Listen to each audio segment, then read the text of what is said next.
Welcome to Werewolf the Apocalypse Heart of the Forest, Episode 8.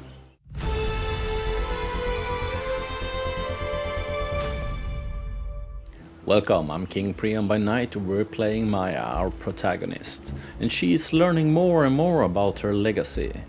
Let's continue the story. Rite of passage. You went through your first change, Pat said. She was leaning on a tree nearby, and you know everything you need to know at the moment. But you have to go through the rite of passage. Daniel rubbed against my flank, excited. A vision quest, Kim winked at me. And since we don't have time for tests, we need you to solve a real problem. Olga stepped in. Namely, we want you to find a way of ending this logging problem, Cornell said gently.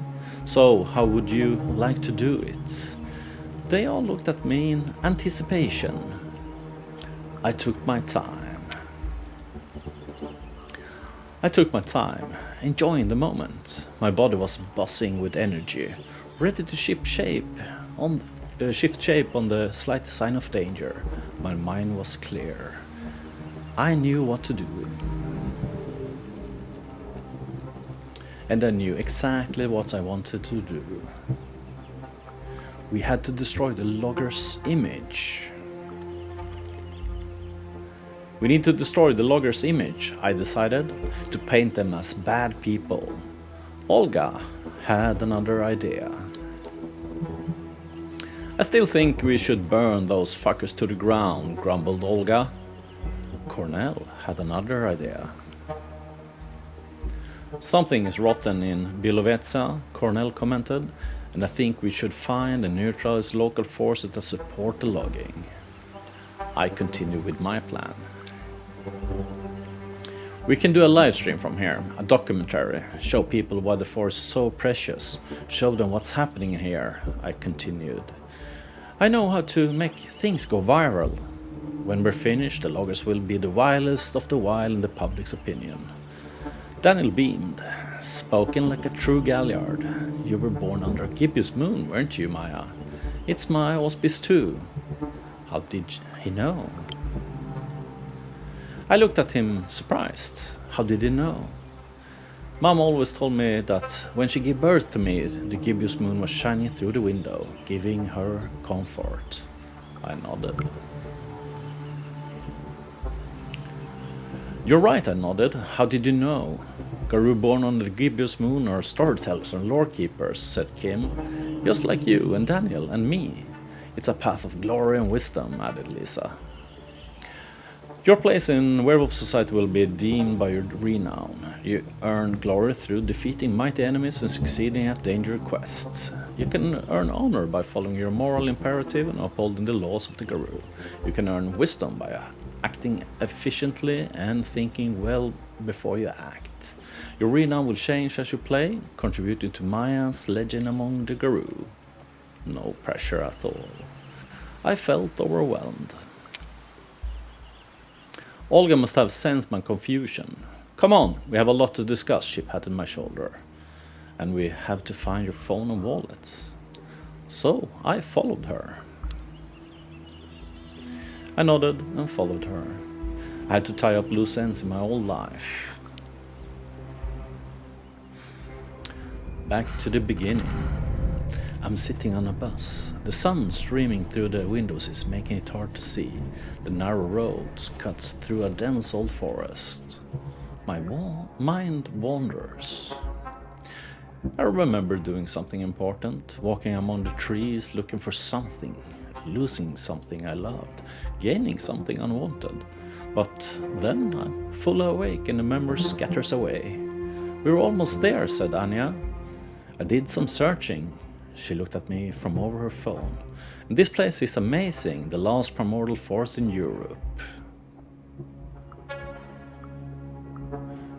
I'm excited to be here. I know, right? I smiled. I can't. I'm not able to finish. I start to cough. I try to stop.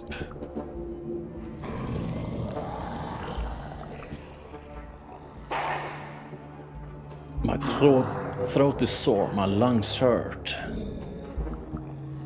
I need to get out. I hit the window. It moves but doesn't break. It's grey and dull, and some of it stays on my hand. The substance is sticky and makes my skin itch. Spiders! My hand is crawling with thousands of tiny spiders, weaving their webs around it with tremendous speed. The whole bus is filled with them. I try to get out. I trash at the window, but a few seconds later I am bound in cobweb cocoon. There's a hiss. I hear a hiss. Then, slowly, a long, dark, bloody shape comes out of Anya's socket, pushing the eye out. A black snake that reeks of rotten meat, acid and oil. Don't fight, Maya, you're already mine, it says, just like your grandpa. And then it kisses me.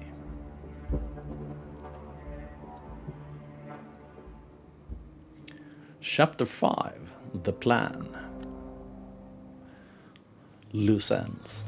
I woke up in my bed at the bread of breakfast and for a moment thought the whole werewolf business had been a dream.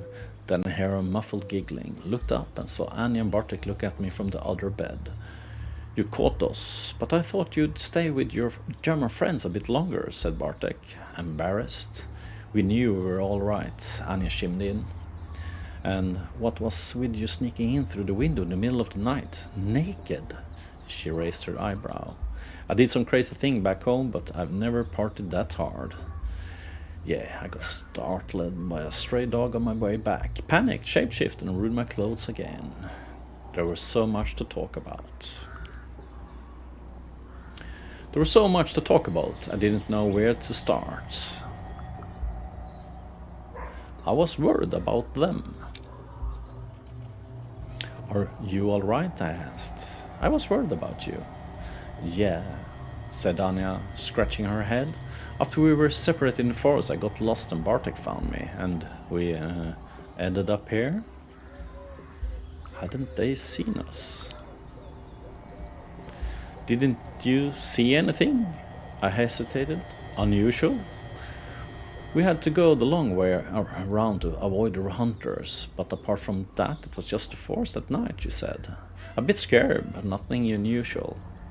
So Pat was right. The human mind couldn't cope with seeing a Krynos. And when the delirium ended, the subconsciousness patched the holes in their memory with something rational. But how are you feeling? Asked Anya. How was I? I'm alright. Sorry for disappearing so suddenly, I said. Because what else could I say? I told a version of the truth. I got lost in the forest. Technically, that part wasn't a lie. Then I stumbled on an activist and I kinda got carried away. I wanted to tell her everything. I packed my bags in silence. I felt a rift growing between me and Anya, and I felt a sudden urge to tell her everything. I told her something she could understand. I couldn't tell her the truth. I was a guru. I had a sacred duty to protect the whale, hiding us from mortal eyes. But I could tell her something. I learned something important about myself, I said, and I have to follow it for a while. Sorry for the sudden change of plan. I sighed and continue packing. So, are you leaving us, Bartek? What about your family history? I didn't know how to answer.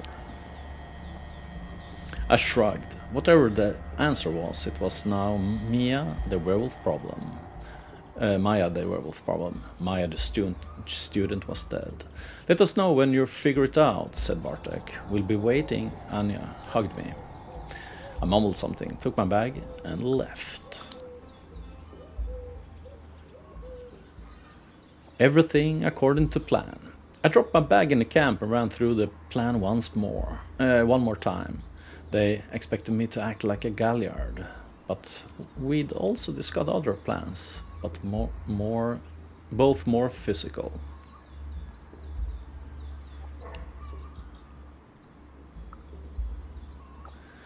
Galliard, stories, propaganda, Wolf's Den.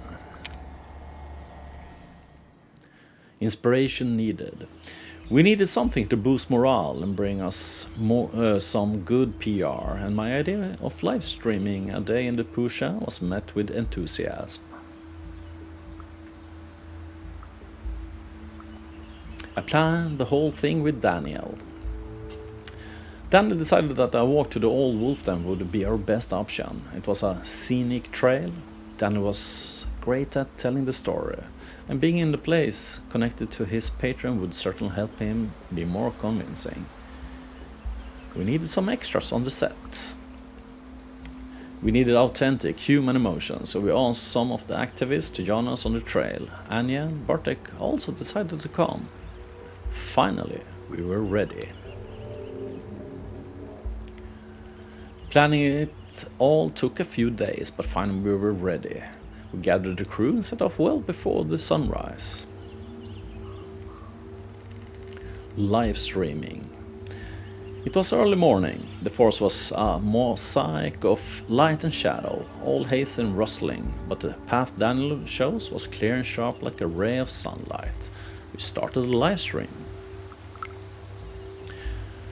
Before we set off, Pat gave me, as she called it, a spirit-enhanced router. I turned it on and we started live streaming our adventures. I could feel warmth deep in my body. The Pusha was glad we were there and made sure our walk was pleasant, nudging the wind towards us when it got too hot and making the sunlight more golden on the leaves.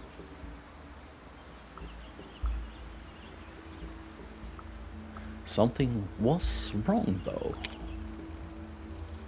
But I couldn't relax. Something was wrong. I heard a distant growl.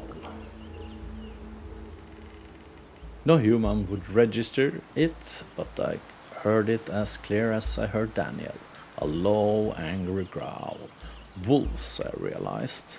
I couldn't hear their steps, their paws gently threading between old leaves and fallen branches. I could hear their steps, their paws gently threading between old leaves and fallen branches. They were hunting. And I realized as the hair raised on the back of my neck, they were hunting us. I warned Daniel. I nodded to Daniel, letting him know that he should take the human ways from here. Then I saw her, the wolf mother. A pack of wolves followed her, spirit-ridden, their eyes smoldering. "Stay as you are, cub," she said gently. "You swore to me. Let me have my revenge." I felt my blood become hot, my body shift.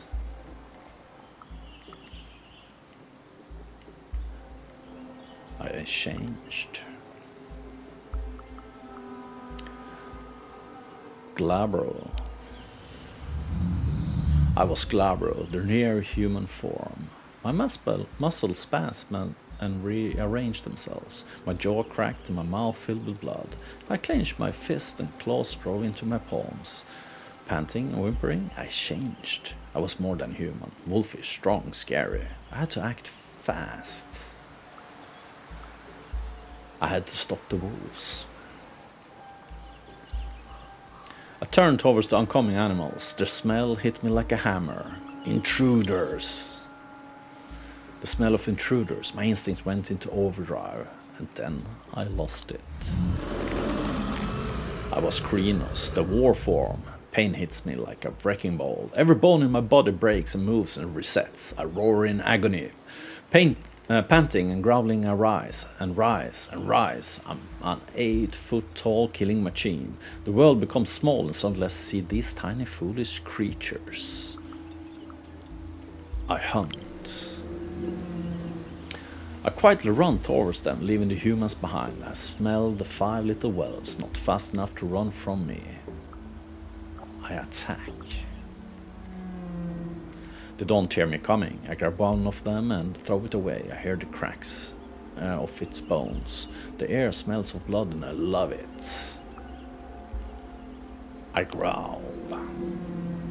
I growl at them. They start circling around me.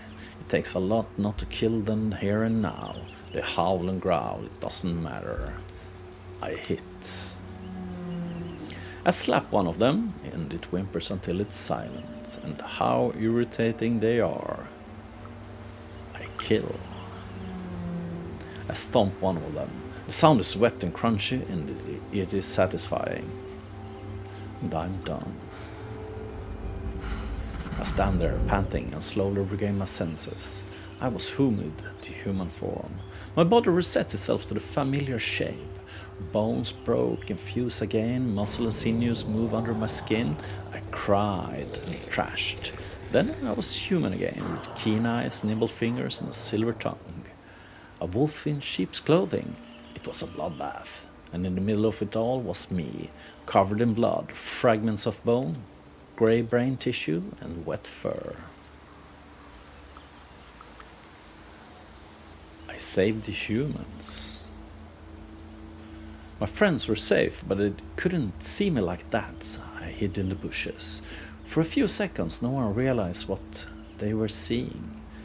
Daniel, what were those sounds? Nothing good, he answered.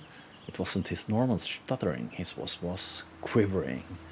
Oh no, whispered Anya, tears in her eyes. What happened here? I looked at Daniel.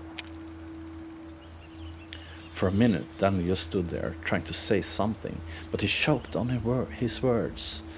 I saw tears welling in his eyes. They were soon streaming down his face. I knew them. I knew these wolves. They were. He turned to me.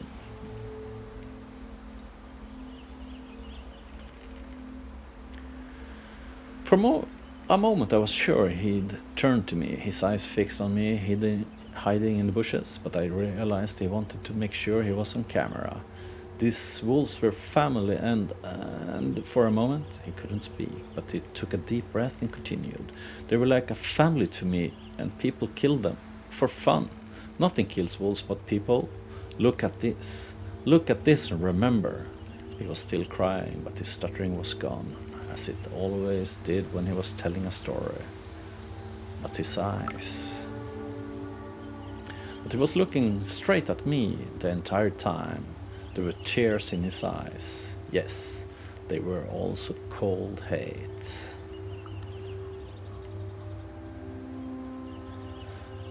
The spoils of victory.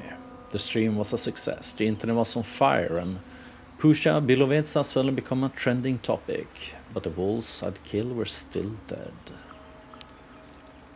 That evening, the only thing I wanted was to curl up in bed and cry. Daniel disappeared in the woods, grieving. We weren't sure if he'd ever come back. Still, I got what I wanted. Good job, Colonel said when we met that evening, but at what cost?